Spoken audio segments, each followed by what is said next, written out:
Bonjour, l'équipe Fauna s'est rendue aujourd'hui au Bärenpark en Allemagne pour rencontrer l'équipe de Aves France. Bonjour Christophe, Bonjour. est-ce que tu peux te présenter et présenter l'association, les missions, les objectifs? Donc, je suis Christophe Corré, président de l'association Aves France. Aves, c'est une association de protection de la nature et de la faune sauvage, des animaux qui soient libres ou captifs, c'est-à-dire qu'on s'occupe aussi bien de la défense des renards et des blaireaux, par exemple, devant les tribunaux administratifs, pour éviter leur chasse quand on considère qu'elle n'est pas justifiée. Et on s'occupe aussi des animaux sauvages captifs, comme par exemple les spectacles de montreurs d'ours. Et c'est en partie la raison pour laquelle on est ici aujourd'hui. Ces animaux, il faudra les placer dans des sanctuaires. Et ici, on est dans un des meilleurs exemples de ce qui peut exister en Europe. C'est le Bärenpark en Allemagne. Et quels sont les animaux qui sont ici? Pourquoi ils sont ici? Alors il y a 4 parcs qui sont spécialisés en Allemagne, qui reçoivent des animaux sauvages captifs. Et là, au Bärenpark Schwarzwald, de la forêt noire, on est dans un endroit avec des enclos forestiers, donc le véritable lieu d'habitation des ours. Et ils accueillent 3 espèces qui sont locales, donc l'ours brun, le lynx et le loup gris, avec assez peu d'animaux sur des enclos qui sont quand même relativement grands, ce qui permet de leur offrir les meilleures conditions, et même pour les animaux qui n'ont connu que la captivité, en fait, de retrouver leur instinct sauvage, de réapprendre à utiliser le milieu, à se nourrir quasiment seuls, puisque bon, forcément ils sont nourris, mais ils vont chercher leur nourriture dans l'enclos. Ils creusent des tanières, ils dorment l'hiver, donc même ceux qui n'ont jamais connu la liberté au final ont cet instinct de retrouver la vie d'un ours normal. C'est une super victoire pour nous. Et donc c'est essentiellement associatif. Vous, Aves, vous êtes aussi une association et notamment vous recevez des dons des particuliers et des entreprises. Fauna, on a pu contribuer à l'association. Comment est utilisé l'argent que vous récoltez à travers ces dons?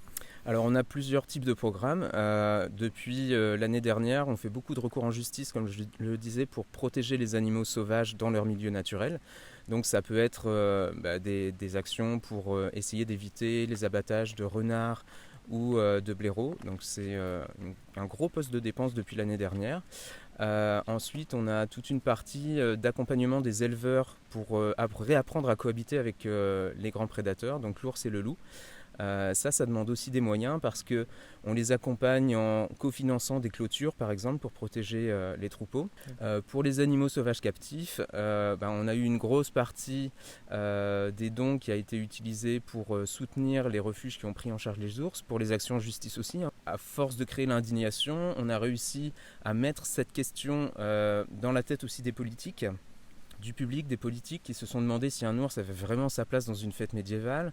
Et c'est vraiment par toutes ces actions de sensibilisation qui ont duré quand même entre 10 et 15 ans qu'on a réussi à faire de ce sujet-là un sujet qui est devenu important et qu'on a pu inclure dans une loi. Voilà. Donc pour revenir aux dons, le Bärenpark, ils ont reçu presque 4 000 € la première année.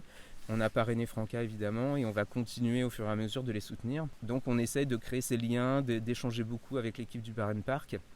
Et être là aujourd'hui et prêter main forte pour les travaux, ça y participe en fait, ça montre qu'on n'a pas juste envoyé une ours en Allemagne et puis on s'en lave les mains. On est là aussi pour voir comment elle se réadapte et puis pour faire en sorte que cet endroit puisse perdurer parce qu'on n'a pas ça en France.